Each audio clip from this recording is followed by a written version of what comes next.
After my millionaire grandfather died and left me everything, my parents, who'd ignored me all my life, dragged me into court to take it back.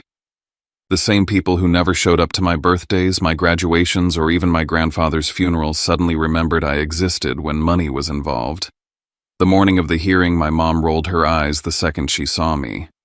My dad smirked like I was still the helpless kid they dumped decades ago. But then the judge looked up, froze mid-sentence, and said, "Wait. The charges are against you." His voice echoed through that silent courtroom. My parents didn't know it yet, but they were about to find out who I'd become and what I'd learned from the man they'd abandoned me with. I'm Kalen Drevin, and this isn't just a story about inheritance. It's about justice, about showing up when nobody else does, and about finding out that sometimes blood means nothing when love has already chosen you. Before I share my story, I want to know you're here with me. Just say listening in the comments or tell me where you're from. I love hearing how far my story reach. Sometimes even the smallest connection can make a story feel heard. Thank you. And now, here's my story. If my words resonate with you, if you've ever felt forgotten or underestimated, please subscribe. You'll find stories here that remind us all, no matter who left you behind, you still have the power to stand tall again. Monday morning light cut through the tall glass windows of the Sonoma County Courthouse like a blade. The floor smelled faintly of polish and old paper. Shoes clicked across the tiles, pages shuffled, voices hushed to murmurs. I sat straight, the collar of my dark suit stiff against my neck. The folder in my hand was worn from the night before, edges softened by the hours I'd spent reviewing the same evidence again and again. When I stepped forward, I didn't look at them at first. I didn't need to. I could feel their eyes before I even reached the defense table. My mother, Lorraine, tilted her chin slightly and rolled her eyes, the kind of dismissive gesture that had defined my entire childhood. My father, Trent, leaned back with his arms crossed, a smirk dragging the corner of his mouth. They thought this was already won. The scrape of the judge's chair cut through the silence. Judge Raymond Holt lifted his gaze from the file and froze mid-page. His brow furrowed. "Wait," he said slowly. "You're the defendant. You're Assistant U.S. Attorney Drevin." The courtroom went dead quiet. My parents' faces twisted in confusion, almost fear. My mother whispered something to her lawyer, probably asking what Assistant U.S. Attorney meant. My father stared at me, his smirk collapsing into something smaller, unsure. "Yes, Your Honor," I said, my voice steady. Defendant in this civil suit and named beneficiary of Judge Elias Dreven's estate. It was strange saying my grandfather's name in that room. The walls swallowed it, made it sound heavier than it should. He'd spent 40 years in similar rooms wearing the same robe Judge Holt wore now. The same robe that hung in my office closet, folded and waiting. Their lawyer, a man named Caraway, cleared his throat and began outlining their claim. The plaintiffs, Lorraine and Trent Dreven, assert undue influence over the late Judge Dreven, claiming mental incompetence at the time the will was signed. In other words, they were accusing me of manipulating my grandfather. I looked down at the documents in front of me. 2 years old, notarized, airtight. Medical records from his physician confirming cognitive stability. My own records of visits every week, every Sunday dinner. A sealed letter addressed to me in his handwriting. And the bank statements, $3,000 wired to my mother every single month for over 20 years. More than $800,000 total. I had the truth, but truth is only as strong as the person willing to speak it. Judge Holt shuffled his papers again, though he wasn't really reading. I could see something flicker behind his eyes. Recognition, maybe even guilt. Holt had clerked for my grandfather 3 decades ago. He knew the man's precision, his iron memory. He knew that if Elias Dreven signed something, he meant it.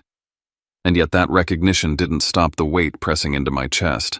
Sitting across from my parents, 2 strangers who happened to share my DNA, felt like being dissected alive. They didn't even know who I was. Not really. 10 years of law school clerkships, prosecutions, none of it had reached them. Not one call, not one question. They never cared until caring came with a price tag. When Holt scheduled the hearings, his voice trembled slightly. "We'll proceed to evidentiary review in 30 days, he said. The gavel struck a sharp sound against the polished wood. My mother exhaled through her nose, triumphant, as if she'd already won. My father smirked again, smaller this time. I stood gathering my files. If they want to turn love into evidence, I thought I'll let justice be the witness. As I walked out, the chill from the marble floor climbed up through my shoes. The echo followed me into the hallway, and for the first time in years I realized just how quiet blood ties could be when they're empty. Santa Barbara, 1993. My first memory wasn't a face, it was rain. My mother was 19 then, my father 21. They were chasing something brighter than parenthood, something louder than responsibility. One morning before dawn, they left me on the porch of my grandparents' house wrapped in a blue blanket. It was raining hard, the kind that blurred everything into gray. My grandfather, Judge Elias Dreven, found me first. He'd been leaving for court when he saw the basket. He lifted me out, rain soaking through his overcoat. My grandmother May pulled me from his arms and pressed me close to the warmth of the kitchen stove. "He's freezing," she whispered. That house smelled of wood smoke and sugar. Every memory I have of childhood begins there, the kitchen counters dusted with flour, the hum of old jazz on the radio, the sound of my grandmother laughing as I stood on a stool trying to pour chocolate chips into cookie dough. I spilled more than I managed to mix, but she never scolded me. She just smiled and said the best cookies are the ones made with extra love and a little mess. There's a Polaroid from that morning. I'm 4, my face smeared with chocolate, grinning at the camera. On the back, in my grandmother's looping script, "Love is the only thing that leaves a beautiful stain." For years I believed my parents were just busy. My grandmother said it gently whenever I asked. "They're doing important things, sweetheart. They'll visit soon." Kids believe kind people. So I waited through birthdays, holidays, scraped knees. They came sometimes. My mother would glide in wearing perfume heavy enough to fill the whole room, her phone always pressed to her ear. My father rarely came inside. He'd wait in the car, engine running, tapping the steering wheel like he was counting down the minutes until they could leave. Christmas visits, if they happened, lasted less than an hour. They brought shiny toys and no conversation. My grandmother would cook, my grandfather would try to keep the peace. But even then I noticed the way he looked at my father, stern, disappointed, like a man who'd already seen the ending of a story and hated it. When I was 8, my grandmother told me something she never meant to. She was washing dishes, talking half to herself. "Your mother called once after she left you here. Not to ask how you were, she needed help with rent in Los Angeles." I remember asking, "Did Grandpa help her?" "Of course," she said quietly. "He always did." That was the day I learned generosity can be mistaken for forgiveness. My grandfather kept a black leather notebook in his study. Inside were pages of neat handwriting, dates, visits, phone calls, and next to many of them a single word: missed. It wasn't bitterness. It was record-keeping, the habit of a man who measured the truth even in his own family. Sometimes I caught him looking at that notebook before bed. He never spoke about it. Just closed the cover and turned off the lamp. He never said my parents' names in anger, not once. But silence can be sharper than any accusation. As I grew older, I stopped asking when they'd come. I stopped setting extra plates at the table. I learned that waiting could be a form of self-inflicted pain. Now, sitting in a courtroom decades later, those old rains echoed in my chest. The same cold, the same loneliness. The only difference was that this time I wasn't the baby left on the porch. I was the man who had learned to stand under the storm. I don't hate them. I don't think I ever could. But I've come to understand something my grandfather must have known all along. Family isn't defined by who leaves you, but by who stays. And in that simple truth, there's a kind of justice no court will ever be able to rule on. Spring in Willow Creek always smelled like wet soil and sunlight. The hills would turn soft green again, and the tulips my grandmother planted each year would rise in perfect rows, red gold and pale pink, the colors she said reminded her of reasons to stay. That spring I was 18, counting the weeks until graduation when everything ended one ordinary morning. I found her in the garden just after sunrise. The coffee pot was still dripping inside, and she was lying between the rows, her gloves still on her hand, clutching a small cluster of bulbs. Her hair was dusted with soil, her face calm as if she'd simply fallen asleep mid-task. I remember shouting her name, my voice cracking against the silence, and then the world blurred into sirens, flashing lights, and the smell of rain on fresh dirt. At the funeral, my grandfather didn't cry. He just sat through the service, holding those same bulbs she'd meant to plant, his thumb rubbing away the soil that had dried on them. After everyone left, we sat together in the garden she'd left unfinished. I placed my hand on his shoulder and said quietly, "I'll plant them, Grandpa. I'll keep her garden going, for both of you." He didn't answer, but I saw the way his throat moved as he swallowed hard. That night he left her chair at the dining table untouched. It stayed that way for years, an empty seat that somehow made the room feel whole. We began a routine after that Sunday dinners, just the two of us. Sometimes we ate her pot roast from the recipe cards she'd written in looping cursive, the edges yellowed and fragile. Sometimes we tried something new and burned it, laughing anyway. Those dinners became the quiet heartbeat of my life. Her handwriting followed me everywhere. Inside an old tin box she'd left me were short notes on index cards. "Don't chase perfect, chase peace. You can't teach kindness, only show it." I kept them tucked inside my law textbooks later, the kind of wisdom that didn't come from lectures. My grandfather changed too. He still wore his judge's robe, still kept to his schedule, but something gentler moved beneath the precision. He began bringing me to his courtroom, not to show off, but to teach. He wanted me to see what calm looked like in the middle of chaos, the patience between questions, the silence before a verdict. He told me once, law isn't about punishment, Kaylin. It's about proportion. It's knowing when to stop. I wrote that down that night in my first journal. If justice isn't kind, it's only arithmetic. By the time I left for Stanford, the decision to study law didn't feel like a choice anymore. It felt like gravity. Still, every Sunday, no matter how far behind I was, I drove back to Willow Creek. Dinner with him was the one appointment I never canceled. The night before I left for school, he called me into his study. The smell of old leather and cedar filled the room. He handed me a thick envelope, not heavy like cash, but dense with papers. Inside were annotated case studies, his notes in the margins, and a small brass key. "This isn't money," he said. "It's perspective. The key is to my office safe.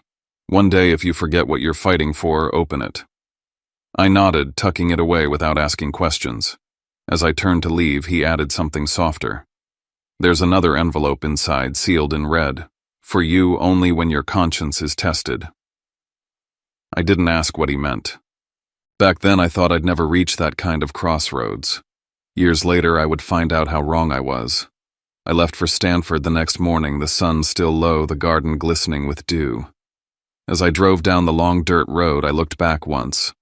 My grandfather stood on the porch in his robe, one hand raised, the other resting on the porch post where tulips would bloom again by spring. I carried that image with me into every classroom, every courtroom, every moment that tried to shape who I would become. I began my career wrapped in the armor of logic, but no matter how far I went, the smell of earth and tulips followed me. It was the scent of where I learned that justice, like flowers, only grows if someone keeps tending it. The summer heat in Sonoma arrived early the year my grandfather died. I'd been buried in cases at the Department of Justice in San Francisco and hadn't made it back to Willow Creek for 6 months. When I finally drove up the long gravel road, the grass was overgrown and the tulips had withered into pale husks.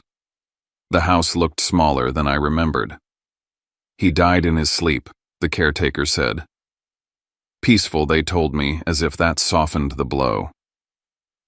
Inside, the clock on the mantel still ticked, his coffee cup half empty beside the morning paper. The robe he'd worn for 40 years hung over the back of his chair sleeves, folded like waiting arms. On his desk was a single sheet of paper with my name written across the top in his steady, looping handwriting. "Don't cry. We haven't lost each other. We've only changed our seats in the courtroom." The words blurred as I read them. I sat there until sunset, the house creaking around me, the silence pressing like a verdict I didn't want to hear. A week later, I sat in the office of his attorney on State Street for the reading of his will. I expected small things, a watch, maybe some books, the garden bench he'd carved with my grandmother. Instead, the lawyer looked up from the pages, cleared his throat, and said, "He left everything to you, Mr. Dreven. $5.8 million. The Willow Creek Ranch, his investment accounts, his insurance, everything." I remember staring at the lawyer, waiting for a correction. "That can't be right," I said. "He has a daughter." He handed me an envelope addressed in the same handwriting as the note. Inside was a letter written months earlier. "Kaylin, what I leave you is not wealth but duty. You are to keep what matters honest. You will be tested. Use the law as a shield, not a weapon. Love will cost you. Justice will ask for proof. Be ready." Behind the letter was a packet of documents, bank transfers, handwritten calendars, notes in his firm script. For 22 years, he had sent my mother $3,000 each month. Over $800,000 in total. I flipped through the statements, seeing his comments in the margins. Rent due. Another request. Said she'll visit next month. Didn't. Every line was quiet evidence of a man trying to love someone who had long stopped listening. There was also a small sealed envelope in the folder. Written on the front, "Open only if you are accused of betrayal." I didn't open it. Not yet. The weight of the words alone was enough. I looked at the last page of the will where his signature sprawled just above the notary seal. There was a final handwritten line added beneath the ink, fresher, the letters slightly unsteady. "All remains to Kaylin Draven in gratitude for his loyalty and love." The date was 4 days before he died. I knew exactly how that would sound in a courtroom. A frail old man, perhaps confused, perhaps pressured. I could already hear my mother's attorney framing the narrative. He wasn't of sound mind. Standing in that office, I felt both honored and condemned. My grandfather had prepared me for law, but I never imagined he was preparing me for this, being judged not by strangers, but by the people who shared my blood. As I left, the lawyer placed the sealed will in a brown envelope and handed it to me. He anticipated there might be challenges, he said gently. He said, "You'd know what to do." Outside, the afternoon light burned gold across the vineyard hills. I drove back to Willow Creek and walked into the garden. The tulips had long been cut down, the soil dry and cracked. I knelt and touched the earth where my grandmother had fallen years before. The wind picked up, carrying dust and the faint scent of summer grass. For a moment, I almost heard his voice again, steady, calm, instructive. "Justice isn't about winning, Kaylin. It's about what you can live with after." I looked toward the porch, imagining him there, coffee in hand, watching me the way he used to when I was a boy. I realized he'd left more than property or instructions. He'd left a test, not of the law, but of me. The air turned cooler as evening crept in. I stood in the middle of the garden and whispered into the wind, "You really thought of everything, didn't you?" I didn't know it then, but that summer afternoon was the first step into the case that would undo every illusion I'd ever had about family loyalty and love. And as the last light faded behind the hills, I understood what he'd meant by changing seats. He wasn't gone. He was watching from another courtroom, waiting to see if I'd honor his verdict. The sky over San Francisco was the color of old concrete when the envelope landed on my desk. My secretary slid it toward me, the red court seal already breaking through the thin paper.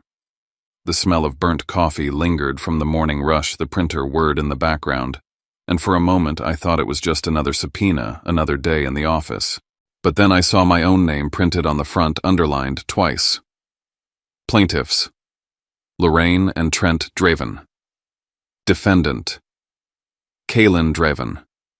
Allegation: exertion of undue influence and emotional manipulation for financial gain against an elderly family member, Judge Elias Draven. I stared at it for a full minute before laughing, once quiet, short, almost polite. My parents, who hadn't sent a birthday card in 20 years, had finally found a reason to remember me. $5.8 million and a sense of entitlement disguised as morality. The irony stung. They were suing me for manipulating the only man who'd ever shown up for me. I closed the file, rubbed the bridge of my nose, and whispered, "Of course."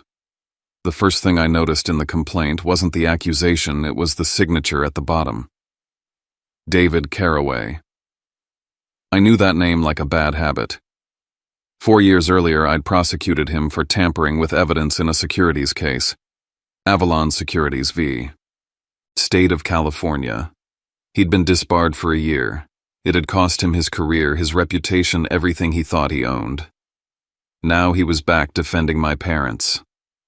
The move was personal, not professional. Revenge disguised as redemption.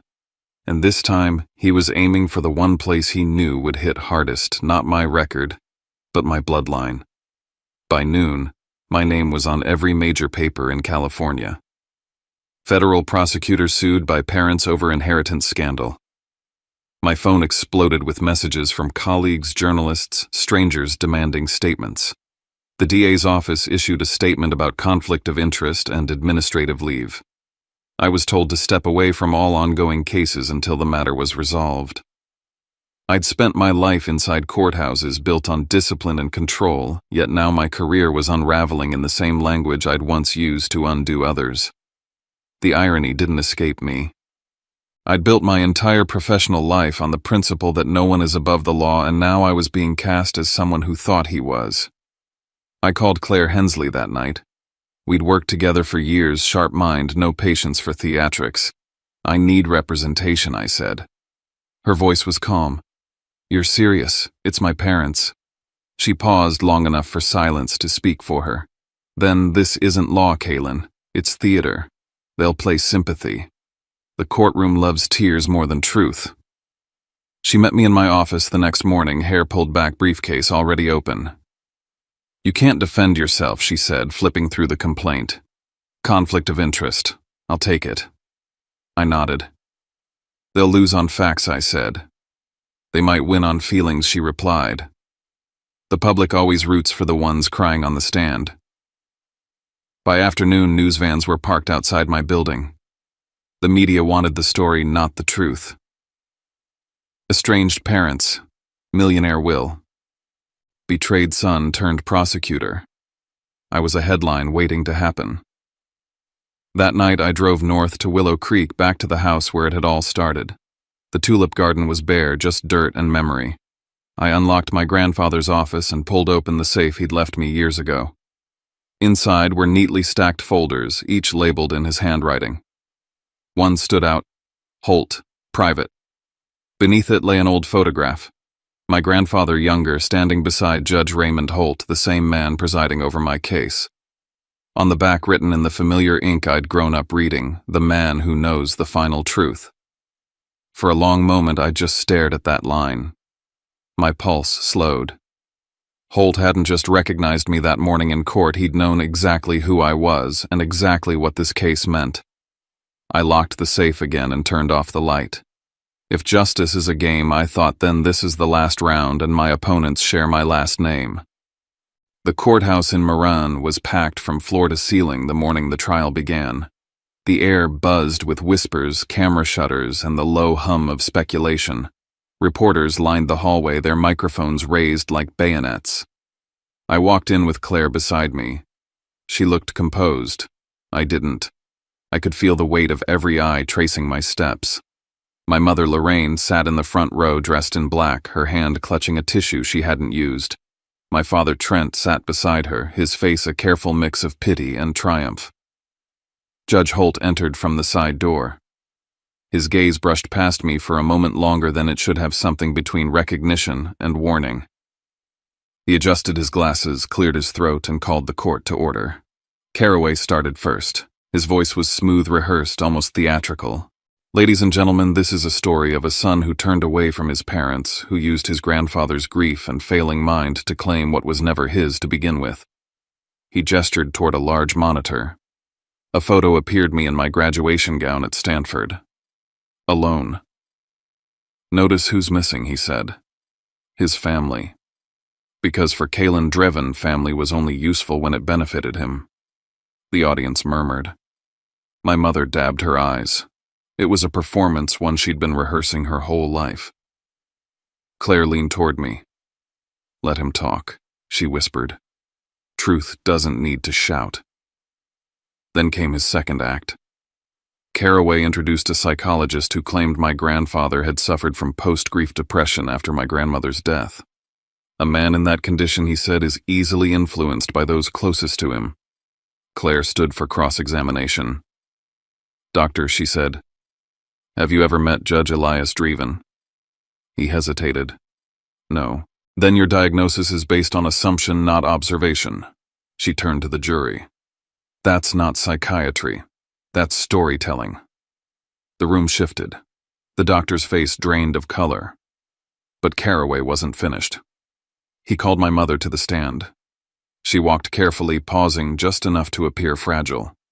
He was everything to me, she said, her voice trembling. But after May died, he changed. He stopped calling. He let Kaylin control everything. Claire waited for her to finish before rising. Mrs. Dreven, you visited your father how often in his final decade? Lorraine swallowed. When I could. Records show 8 visits in 10 years. Is that correct? Her eyes darted toward Caraway. I was busy, and yet Claire continued. Your father transferred you over $800,000 during that time. Is that also correct? The courtroom went silent. When she stepped down, Caraway's jaw was tight. He reached for his next weapon, a letter. Your Honor, he said, we present a handwritten apology from Judge Dreven to his daughter expressing regret for being distant. Holt took the document, scanning it. Is there an original? No, Caraway admitted. Only this copy. Claire requested handwriting verification. The expert shook his head. It's inconsistent with known samples. The lie fell apart under the weight of its own ink. Still doubt had been seeded. Holt leaned back, expression unreadable. I could feel the moment slipping away, the truth losing ground to performance. That's when I reached into my briefcase and pulled out the red-sealed envelope my grandfather had left for me. My hands shook as I broke the seal. Inside was a small USB drive. I handed it to Claire without a word. Your Honor, she said, this is an authenticated recording dated 3 years before Judge Dreven's death. The room fell silent as the audio played. My mother's voice filled the speakers, tired, sharp, unmistakable. I don't want the boy. I just want what's owed to me. My grandfather's voice followed, quiet but firm. Lorraine, love isn't debt. You can't cash it in. Then her answer, cold as metal. You always choose him over me.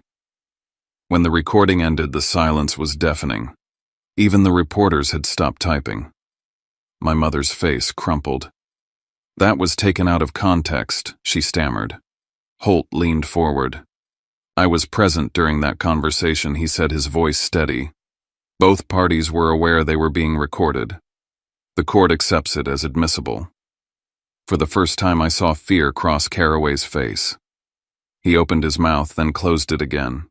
I looked at my mother. I never asked for anything, I said quietly. I just stayed when you left. Holt's gavel came down hard. Court will adjourn until verdict. The echo rang through the room like a closing door. My mother sobbed into her hands. My father sat motionless, staring at the floor. Claire touched my arm but said nothing.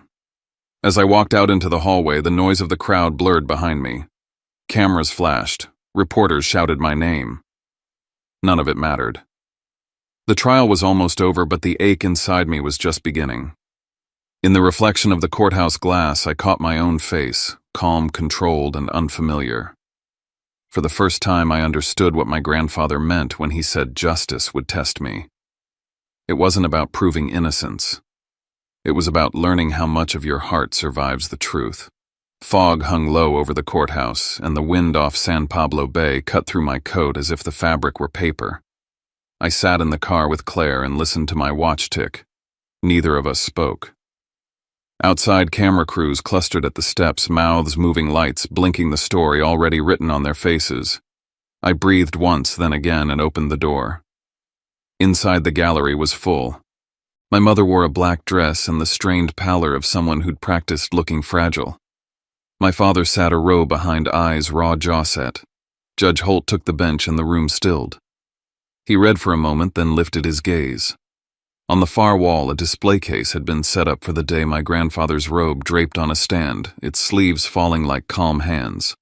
Holt saw it too and gave the smallest nod before striking the gavel. The court has reviewed the original will, the medical records, the sworn testimony, and the recording between Judge Elias Dreven and Mrs. Lorraine Dreven. He began, his voice even resonant. These materials demonstrate that Judge Dreven remained fully competent and intentional in leaving his estate to his grandson. He turned his attention to my mother, then to me. The court also observes a pattern of inconsistent contact and the misuse of trust by the plaintiffs toward the decedent. He paused and signaled to the clerk. A sealed packet was brought forward. A supplemental exhibit was filed with the will. The court will open it now. Paper cracked in the quiet. Holt unfolded a letter dated 3 years earlier, written in my grandfather's hand. He read aloud, "If my daughter and her husband should one day contest this, tell them they have already received enough 22 years of support, 22 years of absence. What remains I give to the child who stayed." The sound in the room shifted air, moving throats, clearing the dull scrape of a chair. My mother's body sagged. She covered her face with both hands. Holt set the letter aside and looked to me. "Mr. Dreven, you may speak." I stood. My voice felt like it belonged to someone else, steady, restrained. "I never asked them to love me," I said. "I only wanted to protect the dignity of the man who taught me that the law isn't revenge. It's how we guard love from being twisted into something it isn't." I turned back to the bench. "If I have any power today, it's because my grandfather taught me to use it for mercy first." Holt folded his hands. "This court finds the will valid in every respect. The complaint is dismissed with prejudice. Costs and attorney's fees are awarded to the defendant." He let the words sit a moment longer, then added, "Love is not evidence of wrongdoing. In this case, the defendant's conduct reflects filial duty, not manipulation." The gavel struck, and the room exhaled at once. Reporters swarmed the aisle. I kept my eyes down and pushed through the corridor until the crowd thinned. Near the exit, my mother weighted shoulders, small mascara clouded at the edges. "Kaylin," she said, almost a whisper. "I'm sorry. I just wanted to be close to you again." "You had 32 years, I said. I didn't raise my voice. I didn't need to. I turned away. Behind her, my father stayed still, hands in his pockets as if rooted to the tile. Outside, the wind came harder, bringing the briny smell of the bay and dry grass from the hills. I walked past the cameras and kept going until the only sound was my own breath. On the drive north, I pulled onto a turnout and let the engine idle windows down, air cold on my face. The relief didn't arrive in a rush. It came like a weight loosening knot by knot. I watched the water until the light broke through the fog, and for the first time in months, I felt the room inside my chest open. I'd won. And still there was no one to clap me on the back, no hand to shake across a dining table. Maybe real justice always leaves you with a little loneliness, proof that you didn't trade your heart to get it. I put the car in gear and headed home. 3 years later, I raised my right hand and took the oath. At 35, I became a federal judge. On the first morning I took the bench, I slipped into my grandfather's robe. It was heavier than I remembered, the lining smelling faintly of cedar and old paper. A letter from Holt waited on my desk when I returned to chambers. A legacy continued. Wear it well. My life narrowed in the best way, cases, chambers, long days stacked with long decisions. But Sundays never changed. I still drove back to Willow Creek, parked under the same oak tree, and knelt in the garden. Each spring I planted tulips along the fence until the slats looked stitched in color. Neighbors sometimes waved from the road. I waved back and kept my hands in the soil. It felt like prayer. One afternoon an envelope arrived from my grandfather's former law firm. They had been cataloging archived materials and found an unsent draft addressed to my mother. The letter was dated years before he died. He wrote that he loved her, that he always would, but that love was not a substitute for showing up. He wrote that he would not confuse forgiveness with forgetting. I read it at the kitchen table where my grandmother used to lay out cooling racks for cookies. The house creaked, the clock ticked, and for the first time since the trial, I felt something give way, anger loosening into a quieter sorrow. Not long after I drove to the cemetery in Marine, someone had left a cluster of white tulips on my mother's headstone. My father's plot beside hers held only dust and a faded ribbon. I placed a bunch of yellow tulips between them and said softly, "I'm not angry anymore." The wind lifted and fell. No answer came, but none was needed. The past felt less like a chain and more like a story I could finally put back on the shelf. That fall, I set aside a portion of the estate and established the May and Elias Dreven Foundation scholarships for law students raised by single parents and grandparents. At the dedication, I spoke without notes. "Family isn't where we're born," I said. "It's where we're chosen daily. May this help someone keep choosing." I looked out at the rows of students and saw my younger self among them, tired, hopeful, trying not to show the hurt. On a late Sunday, after the guests were gone and the hills were turning the color of copper, I unlocked the safe in my grandfather's office one more time. Only one page remained. In his hand. If you're reading this, you understand. The law isn't where justice ends. It's where a life worthy of it begins. I folded the note and slipped it into the inner pocket of the robe. Dusk reached in through the windows as I walked out to the garden. The tulips caught the last light and held it like small lanterns. I sank to my knees, pressed my palms to the dirt, and breathed. The house behind me was quiet, the kind of quiet that doesn't feel empty. I'd lived long enough to learn that blood gives you a name and that actions give you a home. My grandfather had been right all along. Love doesn't need proof, only presence. I stood, brushed the soil from my hands, and headed for the porch. The old wooden sign over the steps had weathered to a soft gray, the carving still clear. Willow Creek Ranch, where justice lives.